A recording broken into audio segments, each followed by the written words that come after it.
Hey everyone, I have another example set up here for BattleTech Aces, and this time I'm going to talk about movement objectives. So the last video I did, we talked about destroy objectives where the automated side is targeting specific units or buildings or something on the map, and they're trying to take them out. These objectives are things that the Automa is trying to get close to, trying to contest the player in terms of positioning. So you might be thinking of, the player needs to get close to something to reveal it, and the Automa is trying to also get close to it to prevent them, or vice versa, something like that. So I'm going to go through the rules for those, just like I did before. I'll talk about the actual rules in the book. I'll show you the special orders card, and then I'll walk through some examples and show you how this works in practice when you're evaluating the Aces cards. As far as the setup goes, I've set up mission 2 here, which you may have come across because I think there's quite a few people who are doing videos on this one, but it's a good one because it has multiple movement objectives, and these are identified with this token that has like the white with the crosshairs on it, and these are actually just the flip side of the destroy objectives, which are the black side. So in this particular mission, you have waypoints set up next to each one of these building clusters, and the movement objective is going to go on top of them. So again, I'm not going to play through the mission in this case, but I'm going to give you examples that are based on it. So the Automa is trying to get close to these waypoints and reveal them. So it wants to find those waypoints and try to identify specific things that the player has in their base. And the player can prevent them from doing this by being within 2 inches of the waypoint. So the Automa wants to be within 2 inches, and the player can contest them by also being within 2 inches and having a size that's equal to or greater than whatever the Automa has. So that's the basics of the setup here. So let me go through the rules, and then we'll walk through the example. All right, so here we have the Aces rulebook, and I will just show the cover real quick so everyone's clear on what I'm using. This is the main rulebook for the game. Fortunately, I haven't ripped anything on this section of the paper, so I should be able to read this one a little better than the destroy objective. So the movement objective says this special order, and by special order that means it has a specific card that it uses for this situation, so that I have that there. I'll bring that up in a minute. This only applies if the sorter you are playing has an objective that requires automated units to move in a particular way. The sortie's rules will identify what location on the map is considered the movement objective and which automated units will pursue it. So let me show you the example from mission 2. And again, this is one of the first missions in the book, so I don't really think there's any spoilers here. I mean, you could, these are one of the missions you could pick. But if you don't want to be spoiled, you can go ahead and skip to the next chapter here. So if I show you this, it will say for special rules, enemy movement objective is listed right there. And it says use the movement objective card for all enemies. So it's telling us every enemy in this sortie is going to be using the movement objective card for their movement. And we'll see what that means in a minute. But it may tell you that there's only specific enemies that will do that. In this case, it's everyone on the board. The goal is to be within 2 inches of a waypoint token, which is the same thing the player is going to try to do to contest them. So again, it says players can prevent a waypoint from being revealed if they have a unit within 2 inches of the waypoint that has a size equal to or greater than the enemy unit. So those are the rules for this sortie, but you can see it's telling you that all enemies will use it, and it's also telling you on the flip side that these 4 waypoints are going to be placed face down, and you're going to put a movement objective token on top of each one. So that's what I've done in my setup here. I've got the 4 waypoints next to the buildings with the movement objective set right on top of them. Okay, going back to the book. This special order only adds movement filters, but they apply to all behavior columns on the Aces cards of automated units that care about the movement objective. So what that means is all it's doing is adding additional movement filters for the Aces units. And they're going to go before any of the other movement filters that are on one of the cards. So if I pull this card up here, once we get into movement, so the unit's going to decide on its behavior first, then it's going to decide on the target it's using as the basis for movement. So that's going to be in these 3 locations here. And then after you find that, it goes into its movement filters. What the special order card is going to do is apply movement filters that happen first. So these you'll see, it might be a little small, but they all say 0. 0A, 0B, 0C. On the Aces movement card, so the normal Aces cards, the movement filters all start with 1. So this means that these 3 filters are going to be applied before these ones. That's what it's saying. It's also telling you that no matter which behavior is selected, those movement filters will apply. So whether they pick aggressive, balanced, or cautious, you're going to go to that special order card and execute those filters first before coming here and doing these ones. Okay, so just coming back to the book, it does mention exactly what I just said, which is these filters are numbered 0A through 0C because they applied before any of the movement filters on the Aces card. So like I just said, they're going to be happening before you do anything else on those main Aces cards. Those are going to be used to select the target. Then you're going to go to the special order card. Then you'll go back to the Aces card if you need to. Some Aces cards, such as the aggressive behavior column of this Juggernaut card, which is showing you right here, do not include any movement filters. This one just tells it to stand still if it uses the aggressive movement. In this case, if the automated unit chooses to stand still, none of the movement filters on the movement objective special card will apply. So that means in the case where they stand still, they will continue to stand still. They're not going to override this by movement on the movement objective card. Okay, so I don't think these rules are too complicated. What will be interesting in the example is there's 4 movement objectives. So we're going to see what the Aces do in terms of choosing one of them. That'll be the interesting part of this. But I think in general, this is a lot more straightforward, and it seems to work a little bit better, in my opinion. Again, this is just my opinion, than the destroy objective did. It's much more consistent because it always is taking those into account as its primary movement filters. So they're always going to be looking at those and applying them. Obviously, it depends on if all the units have it, but whatever units do use it will always take that into consideration for their movement. So it just seems like it's using that at a little higher priority than the destroy objectives. Okay, so let's take a look at the movement objective card. There you go. So we already looked at the right side of this with the filters, but we'll talk about these in a little more detail here. So it just says, use this order if the sorority special rules include a movement objective, which my example does, and that it applies to 1 or more automated units. Again, in this mission, it's all units. Modify whatever behavior column those units select by adding the following movement filters before those on the Aces card. So, sorry, repeating myself a few times here, but hopefully this is hammering home the point. So let's look at the filters. So if there is a movement objective, the first filter is to overlap the objective. And overlap is going to mean whatever that sortie is telling you. So in the example here, it was saying the goal is to be within 2 inches of a waypoint. So that's what overlap will mean. If it wants to overlap, it wants to get within 2 inches of that movement objective. If the enemies also want to overlap the movement objective, in this example, they would. They're trying to contest these, so they are also trying to get to the waypoint.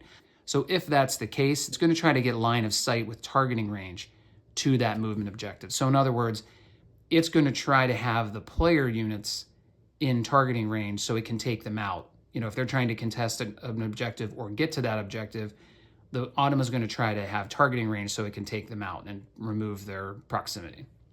And then finally, just get closer to the movement objective. So let's just say it can't quite get to overlapping it, but it is able to get it in targeting range, but there's lots of places it can do that. Then it's going to try to get closer to that movement objective. On the next turn, maybe it can get there.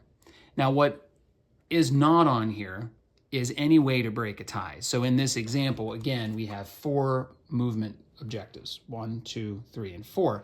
There's nothing on this particular card that breaks ties. So it doesn't tell you, well, go to this particular objective if it's undefended or if the player's already there. You know, it doesn't say anything like that. So in terms of figuring out how to handle that, you're going to go to the Aces card and execute the rest of the movement filters.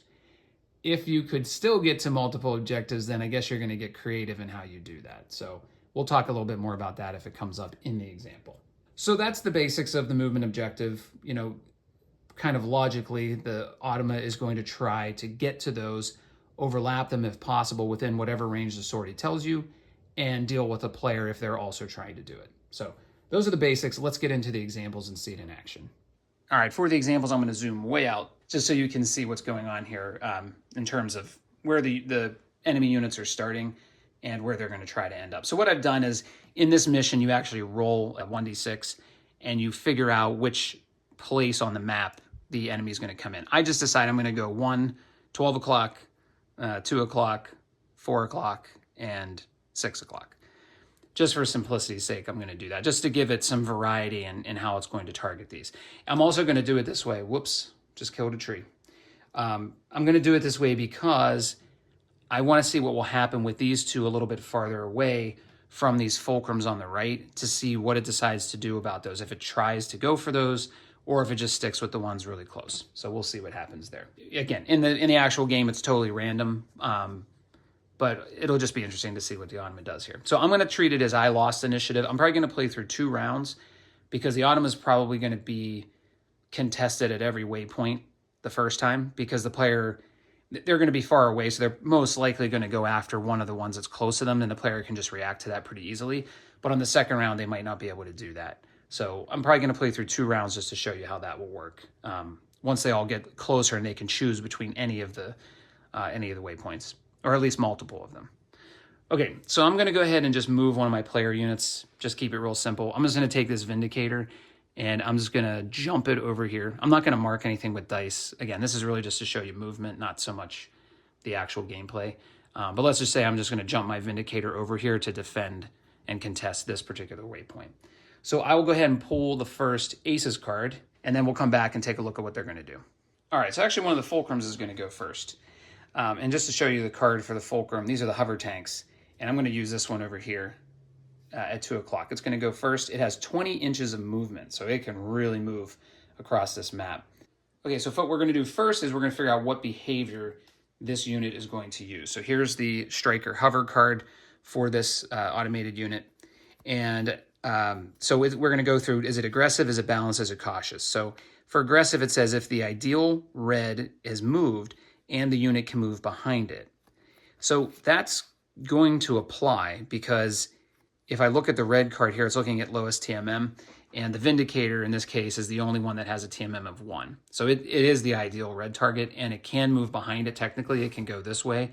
So it is going to use this aggressive movement. And this is where the movement objective filters are really important, because if I were to just apply these, the first thing is to get behind the target, and that wouldn't work for this objective. Now, I could go here, of course, and still be behind it technically.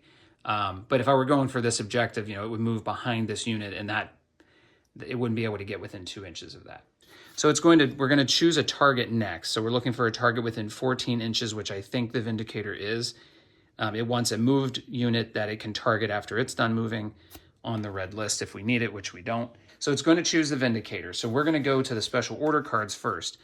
And it's going to say overlap a movement objective. Now, if I measure these, obviously this one's well within 20 inches. This one is too, even if I have to curve it around this a little bit. That's only about 16 or 17 inches. So it has the option to go for either of these two. So there's no problem there. We can definitely overlap a movement objective. If the enemies also want to overlap a movement objective, we're going to make sure we can target that movement objective. That won't be an issue. Either way, we'll be able to target both of these, so there's no problem there. When we get closer to the movement objective, no problem, because we can already overlap it. So the only way we can break the tie is to go back to the card. And if we use this now, and we go into, okay, use ground movement for this. It's interesting, it says Striker hover, but then it says you can use jump movement. I wonder if that ever applies. Anyway, so it's going to say get behind the target. So that would break our tie, because if we want to get behind this target, the only movement objective we can overlap would be this one. We can't get behind them and still overlap this, so that wouldn't be possible. So I think that's going to just solve it for us. We're going to go for this movement objective with that Fulcrum. The other things it wants to do is get in the fewest enemy line of targeting ranges, which that'll be easy. We can tuck ourselves behind this building. We can hide ourselves for now. And then intervening woods. Okay, there are no woods nearby, so we won't be able to do that. So I would take it here, and then to be careful, I'm going to go like this, put its back against the wall, and that Fulcrum would move right there. So I think that one did a pretty good job going back to this card, using these movement filters to break the tie between those two objectives. So good job, Aces. The Locust is going to go next. That's card number 748. And so the Locust, this card is looking for the ideal blue target. And if I pull up my commander card, the blue is going for destroy objective first, and then it's going for the highest TMM. And that's going to be I believe the Pegasus here is going to be the highest TMM, and it hasn't moved yet. So we're going to skip all the way over to cautious movement, because both of these want an ideal blue move target. And we don't have that. So we're going to go to cautious. It's going to go to the nearest target, which is going to be the Vindicator from the Locust, which I'll show you, sorry. So there's a Locust. Vindicator is the closest one. So it's going to go to that movement profile. We're going to go through the same movement filters. Overlap a movement objective. I just measured it can do both of those. If the enemies also want to overlap, which they do, make sure you can target that movement objective. So I would have no problem being able to target either of those. If I wanted to keep this Vindicator within targeting range, it could still go here and shoot over this building. This is a short building, Not sure if you can tell that on camera, but it'd be able to shoot over that at the Vindicator. So either way, we're covered. And then, of course, move closer to the movement objective. Again, no problem. So let's see if this card can break the tie. So it wants to be able to, so we're coming back here after the movement objective filters, and it wants to be able to target the target, be within targeting range of the target. Again, no issue there. This has 5 damage for medium range. It'll be well within 24 inches of that Vindicator, no matter where it moves. So we're all good there. It wants no enemies within 18 inches. Now, I think this type of filter we're going to get into, and it probably, can it get, I don't think it can get within 2 inches of this movement objective and not have either of these two within 18 inches. I mean, 18 inches is a long way here. Yeah, so it's just not going to be able to do that. You would have to go toward this one. That would be the farther one. But it's not going to be able to get to a position where it doesn't have any unmoved enemies within 18 inches. So that's not going to break our tie. And when we have a filter like this that we can't execute, there's no place to meet this, we just ignore it and go on to the next one. So it would want to be in the fewest enemy targeting ranges. And so when I think about that, it would be here. I think it would go here because it could get itself within 2 inches of this waypoint, hug this building. It would still be able to target the Vindicator, kind of, I think. Now, that is the #1 priority, so I'd have to make sure. But if it can get here and still be able to target that Vindicator, that would be the place to go. It wouldn't really be in any enemy's line of sight if it goes there. Let me do a quick check and see if it can do that, if it can still fire at the Vindicator, and then we'll figure out if that's where it goes. All right, I checked it, and it can absolutely see quite a bit of that Vindicator from over here. So I think that's the best place to go. Nothing can target it because it's behind the Vindicator. So nothing can target it. It can still target the Vindicator, which it wanted to do, and it has the lowest, or the fewest targeting ranges of any enemies. There's none. So I think that was ideal. I can double check cover versus as many enemies. That it does have cover against the Vindicator, even though it can't target it. And Occupy the Woods, it can't do that one. So there you go. Another thumbs up for the aces. Way to go. Good job breaking that tie. So let me move one more, and then we'll come back for the next aces. All right, I went ahead and moved the Hermes, or is it the Hermes? Moved it up here. Hopefully you can see that. Tilt it up a little bit there. But I just tucked it by that building. They're both within 2 inches, so they'll just have a little duel over there, over that waypoint. Okay, next up is the Howler, which is way down here, down at 6 o'clock. So it's going to go and move next, so let's take a look at its behavior card. All right, so the Howler has 14 inches of movement. This is going to get a little funky because my table is only 36 inches this way, so it's actually 12 inches shorter than what they want you to have. So both of these waypoints are within 14 inches. So it also can get to 2 of these waypoints. So let's see what behavior it wants to do first. It says if the ideal red is moved, which it has, that's the Vindicator, and the unit can move behind it, which it also can because it actually is behind it already. So we can go to either one of these waypoints and still be behind that. I mean, that's not relevant to whether it picks this behavior or not. But I'm just saying it can get to either one of these and still be behind that. Okay, so it is going to use aggressive behavior. It's going to go out 16 inches to find a target. It's looking for a moved target that it can attack when it's done moving. So the only moved target, I think within 16 inches, will be this Commando here. Yeah, it's within 16 inches. This one's unmoved. These two are going to be out of that range. So it's going to pick the Commando as its target. So again, we're going to go now to the movement objective. And what's going to want to try to overlap the movement objective. It can do either of these two. If the enemies also want to overlap the objective, which they do, sort of, then make sure you can target the movement objective. That, again, won't be a problem. Whichever one I decide on, I can be able to target it. And, of course, I can move closer to either one of them. So those aren't an issue. So here's where, there's no way really on this card to say whether, don't go for this one because we already have a unit there. Or go for this one because there's no player unit there. There's nothing on the card like that. So again, we'll just have to go back to the aces card and see if this can break the tie. Part of me does wish it had a little something like that to just say, maybe this one's better because the player's not contesting it right now. So we have a better chance of getting this one, but it's okay. This might be the only mission like this. I honestly don't know. Okay, so once they get behind the target, again, that won't be an issue. We can get behind it either way. And once they get cover versus as many enemies as possible. to get cover, I mean, it can get cover here and be within 2 inches here. It could, I think, get cover here too. I'm not sure if it'd be able to attack that. But kind of piggybacking off of my last video, now I'm a little confused as to whether it's telling you have to pick a target that this unit can attack when it's done moving, but it doesn't actually say that you have to attack it. Like nowhere in this movement does it say you have to be able to attack the commando when you're done. And in the book, it's a little bit vague on that because it says you're looking for a target you could attack when you're done moving, but not that you have to attack. I don't know. Somebody let me know. If somebody knows the official answer on that, let me know. So I just did a quick line of sight check from here, and I would be able to, that unit would be able to see enough of that commando, similar to up here with the Vindicator. So that might be a good position for it. So once cover versus most enemy, occupy woods, there's no way to do that. And in the fewest enemy targeting ranges, I'm thinking this is going to be the best spot. Let me double check the measurement to that. Yeah, that's well within the 14 inches. So it could move here, and based on me looking from this vantage point, it would still be able to attack this commando. Not that it's requiring that, I don't think, or maybe it is. Again, it depends on your interpretation of that, how it picks the target. But I think that would be the best place for it to go, because I don't think here it would be able to target anything. It would really be here, and I guess I'm not sure exactly what I would do.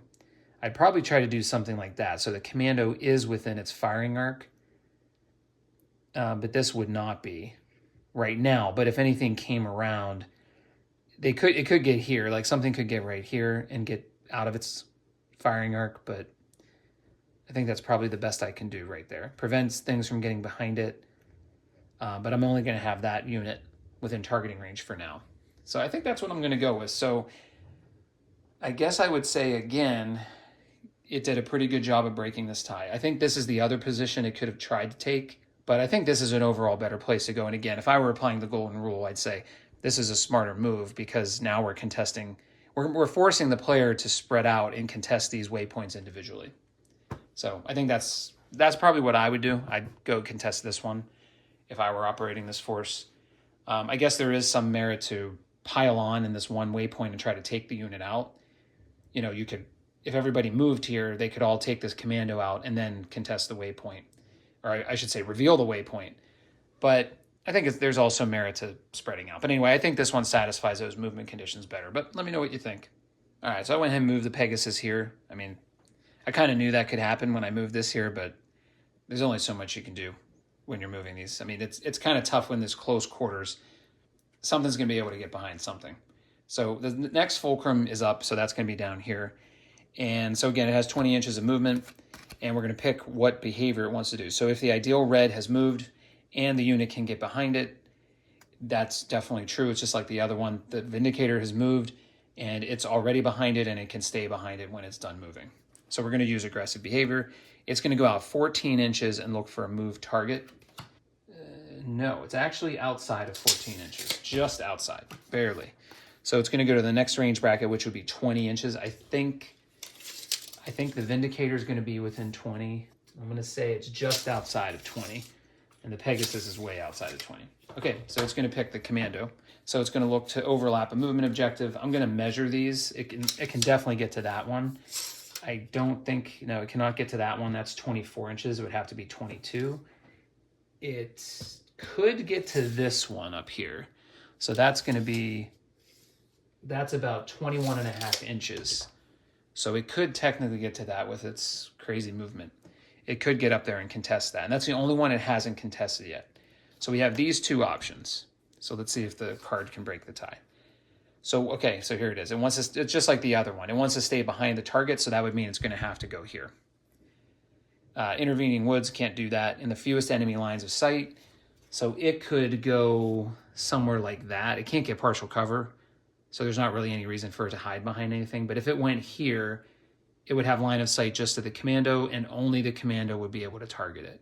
So I think that's where it would go. So, summary of round one.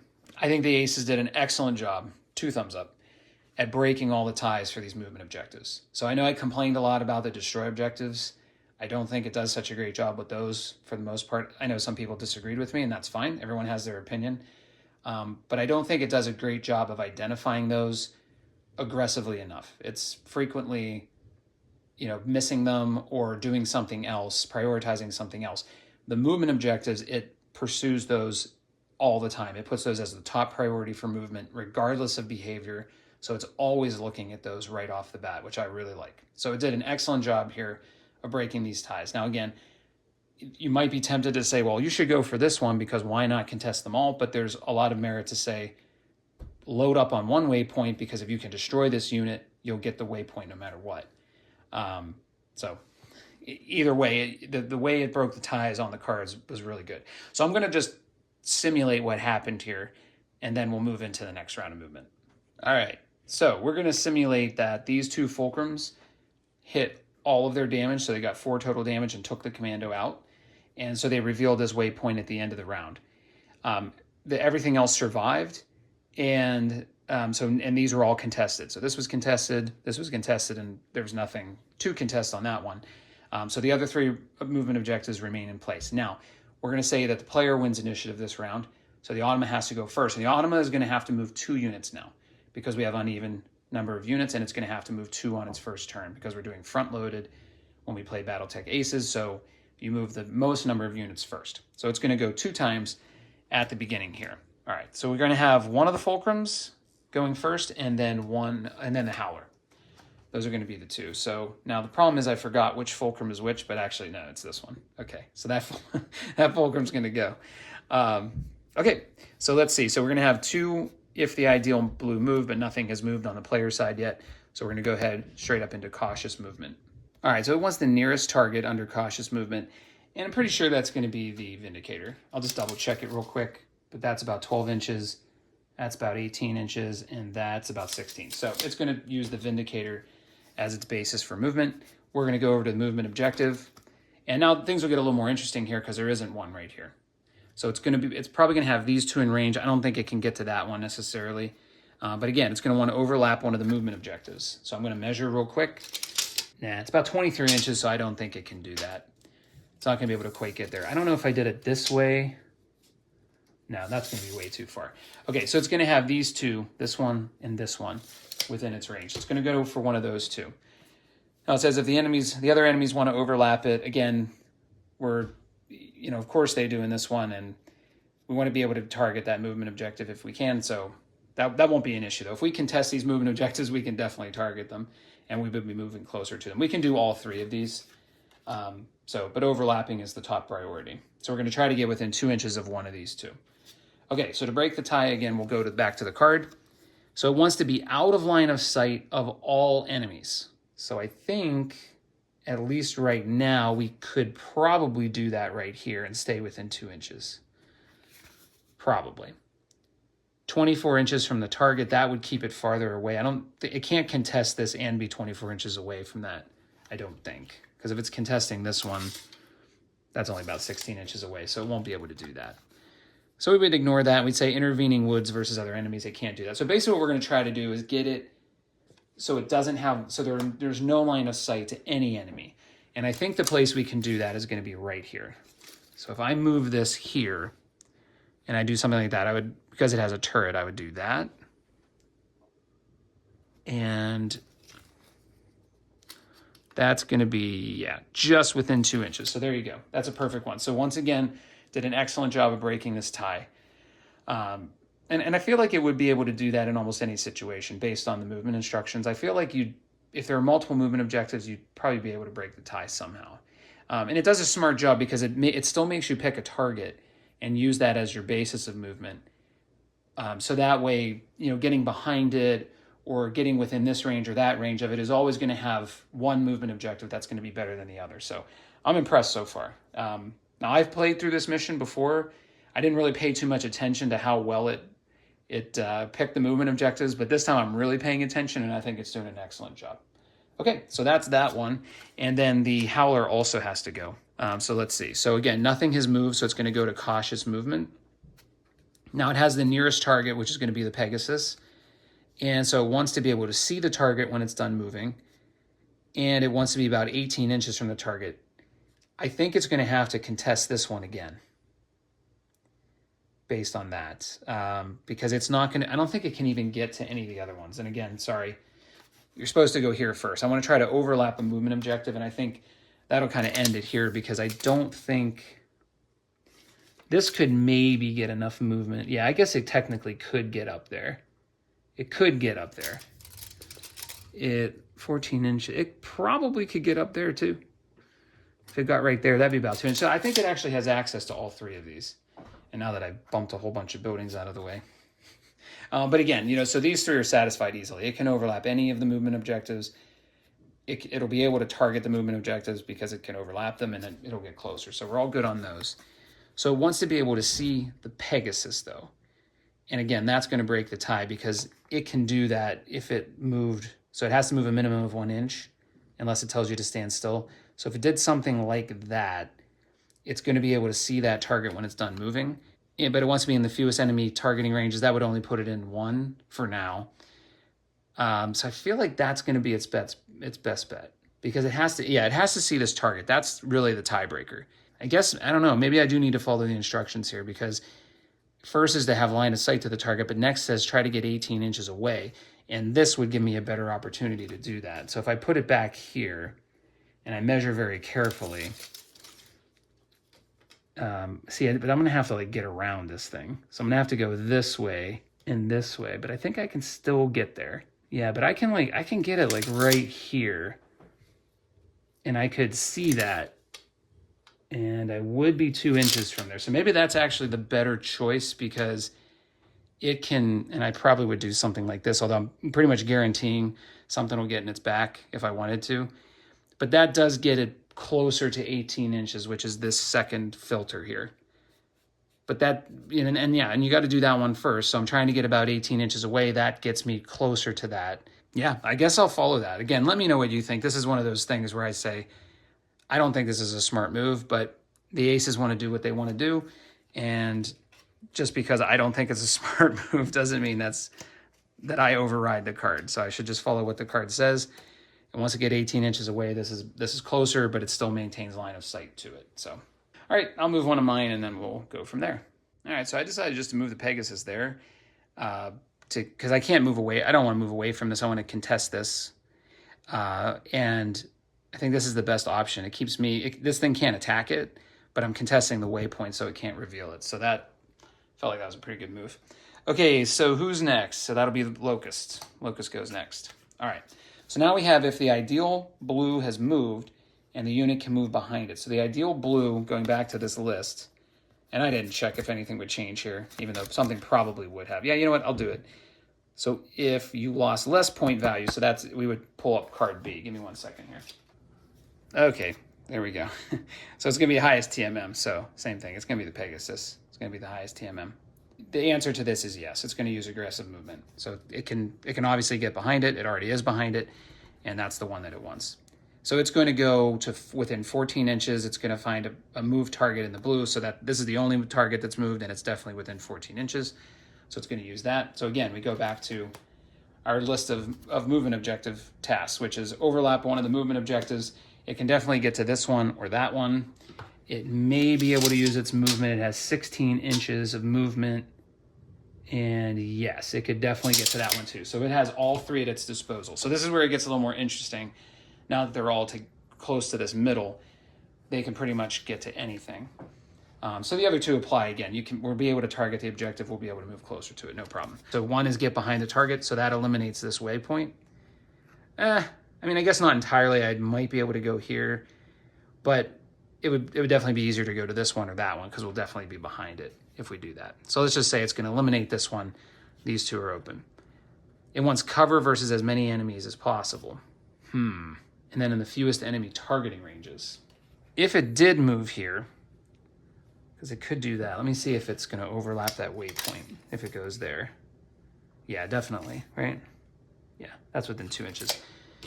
It might actually go there because that would put it in, at least as of right now, would block line of sight to the Vindicator, blocks line of sight to the Hermes. So that would satisfy that pretty well. It almost surely would take out the Condor. Or I'm sorry, that's Pegasus. It would almost surely take that out.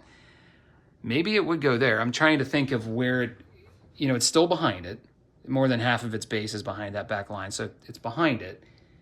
And I feel like if it tried to go these directions, it also has cover. So like if the turret, I guess I could squeeze it like that. But if that turret tried to attack it, technically we get a little bit of cover there. I don't feel like I could do that here or here. Because I think if I went here, let me measure that. But if it went here, that's not quite 2 inches from that waypoint. So it wouldn't be able to do it here at this waypoint. It couldn't get within 2 inches of that one and stay in cover. And here, it would have to stay exactly where it was to stay in cover, and it has to move. So that wouldn't work. So yeah, I think that actually is going to be its top move right there. That's going to open it up to getting something in its back. It seems kind of weird, but that would keep this unit, half of this base in front of it. So it would actually be in line of sight, and that would make it harder for the other unit to get to get behind it. So yeah, I guess it would go there. Okay, once again, nice job breaking the tie. So I think that does make sense. And there's a really good chance it could take this off the map on this round. So I think that's a good move. All right, I just gotten base to base with this. It's just like, I've got enough of this. The Howler can only do 2 damage. So it's, you know, kind of feels like, why not just get up in its face and take it out? It doesn't have much armor either. So I left the Vindicator because this Fulcrum's the last to move. And there's a pretty good chance it's going to pick that waypoint. Now here we'll see, because to me, does it go here and they just guarantee they're going to get this waypoint? That would be pretty smart. Or does it try to go here? But going here, what's the point? Because this can't take the Vindicator out. So it's kind of just a waste to move there. So let's see what happens. Okay, so this one's looking at the blue as well. And the blue, ideal blue has moved. That's the Pegasus. So it's going to use the, and it could move behind it. So it's going to use the aggressive movement profile. So it's going to go 16 inches. It's going to find a move target that it can attack when it's done moving on the blue list. And the only thing is going to be this, because this is too far away. So it's going to use the Pegasus. Okay, so we go to our movement objective. It's going to say we want to overlap a movement objective. Can obviously do that one. And it can for sure do this. I mean, that's only 14 inches of movement to there. So it can certainly overlap that one. I think we checked this before. It could. It takes 22 inches of movement, and so it would be able to get within 2 inches there. So it's got all 3 at its disposal as well. So it wants to get behind the target. The target is the Pegasus. So in that case, we're going to want to get to this waypoint or that waypoint, because we've taken up the other areas where it could get behind. Although technically it could go here, but then it can't overlap this waypoint. So yeah, this one's out. So it's going to go here or here. And it wants to get in the fewest enemy lines of sight, or fewest enemy targeting ranges, sorry. So as of right now, it could go right here, and it would stay out of the Vindicator's targeting range because it wouldn't be able to see it. So that seems like a pretty wise move.